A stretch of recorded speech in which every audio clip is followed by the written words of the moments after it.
Setiap orang akan mengalami masa pensiun, di mana pada masa ini produksi kerja kita akan mengalami penurunan.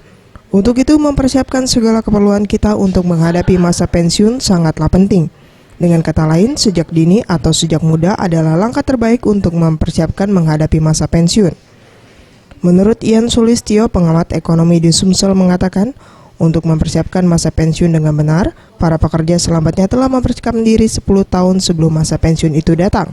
Salah satu caranya dengan menyisihkan 25% dari gaji pokok untuk membuka usaha maupun mengikuti program asuransi untuk pensiun. Jika tertarik untuk membuka usaha, bisa dengan membuka usaha kos-kosan, laundry, atau bisnis online.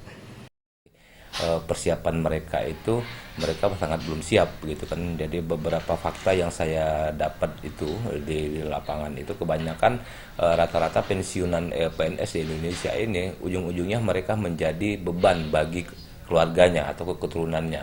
Itu kan faktanya, hanya nggak sampai 5% yang benar-benar yang bisa dikatakan mandiri. Dari hasil pengamatannya sejauh ini hanya sekitar 5% pensiunan di Palembang yang telah mempersiapkan diri dengan baik. Hal ini dikarenakan masih kurangnya kesadaran dan pemahaman pegawai dalam menghadapi masa pensiun. Mega Dwi Handayani, Anugerah Sandi Pratama, Sriwijaya TV.